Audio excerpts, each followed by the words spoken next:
सापरा साहब, क्या कहना है आपको जो झारखंड में परिस्थिति बन रही है और जो दिल्ली में हालात बने हुए हैं, दोनों जगह जांच में सहयोग ना करने का आरोप मुख्यमंत्रियों के ऊपर। मुख्यमंत्री कह रहे हैं कि ये पॉलिटिकल विंडिक्टिवनेस है जो जांच हमारे ऊपर बैठाई गई है। निश्चित रूप से ये पॉलिटिकल विंडिक्टिवनेस है और ये मात्र ये दो केस में ही पॉलिटिकल विंडिक्टिवनेस नहीं दिख रही है। हम पिछले 10 वर्षों से देख रहे हैं कि भारतीय जनता पार्टी किस तरह से विपक्ष के नेताओं को या विपक्षी पार्टियों को दबाव में लाना चाहती है। अभी इन्होंने बीजेपी के प्रवक्ता ने कुछ उदाहरण दिए, मैं भी इनको बताना चाहूंगा। हेमंता बिस्वा शर्मा को आप लोग ही कहते थे कि ये पानी चोर है, आज वो पानी चोर असम का मुख्यमंत्री बन गया है। शुवेंदु अधिकारी को आप कहते थे भाग शुवेंदु भाग, आज उसे आपने लीडर ऑफ ऑपोजिशन बना दिया है। नारायण राणे, जिसको आप सबसे बड़ा भ्रष्टाचारी महाराष्ट्र का कहते थे, वो केंद्रीय मंत्री बन गए हैं। अजीत पवार पर 70,000 करोड़ का इल्जाम खुद प्रधानमंत्री ने लगाया और 2 दिन के बाद अजीत पवार के साथ में सरकार बनाते हैं। इस सरकार के अंदर इतने दागी मंत्री हैं, छगन भुजबल से लेकर के हसन मुशर्रफ से लेकर के, और विधायक गिनने जाएंगे तो कम से कम 30-35 विधायक ऐसे हैं जिनको ईडी का नोटिस गया हुआ है।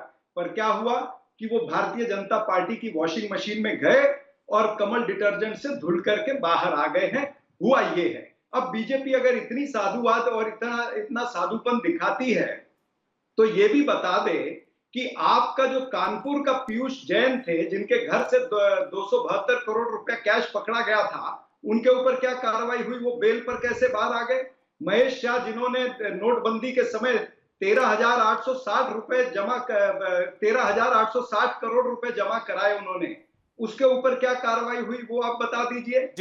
नरेंद्र सिंह तोमर का बेटा 10,000 करोड़ रुपए, यानी एक व्यक्ति जगमनदीप सिंह कनाडा से बैठ करके बयान दे रहा है, वो अपने नंबर दे रहा है, अपना एड्रेस दे रहा है, सारे प्रूफ देने के लिए तैयार है। क्या ईडी, आईटी, सीबीआई क्या उससे संपर्क किया है?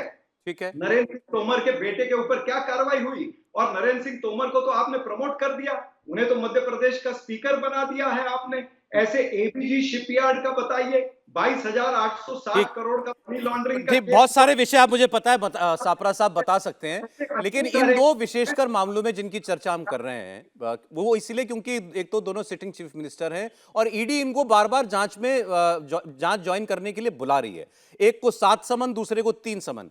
बतौर मुख्यमंत्री ने क्या करना चाहिए? बताया ना, इन्हें करना क्या चाहिए?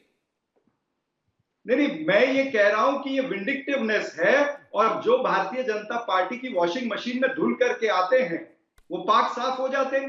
हेमंता बिस्वा पर ये बोले ना, क्यों नहीं बोलते हैं? नहीं, अच्छा, ये हेमंता पर बोले, मैं तो आपसे पूछ रहा हूं ये 7 बार क्यों नहीं जाते हेमंत सोरेन?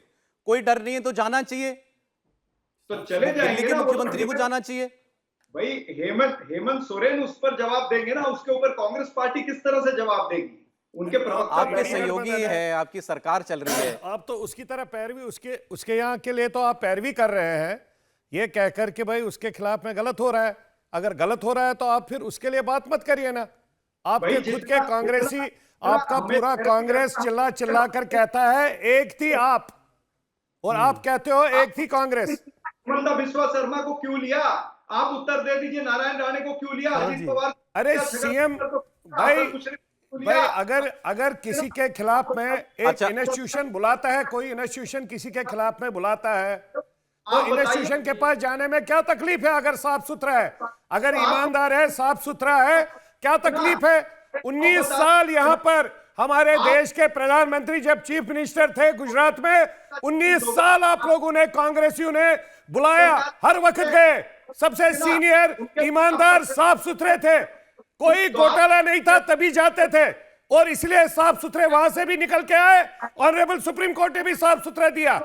लेकिन आपके लोग, आपके सभी चीफ मिनिस्टर जो कहते हैं हम चीफ मिनिस्टर थे, उस वक्त भी नरेंद्र मोदी जी चीफ मिनिस्टर थे, 3-3 बार चीफ मिनिस्टर होकर जाते थे। देखिए, जवाब साफ सुथरे थे, ईमानदार थे, इसलिए जाते थे। ये पहली बार चोर है, डाकू है, चोरी की है, डकैती की है,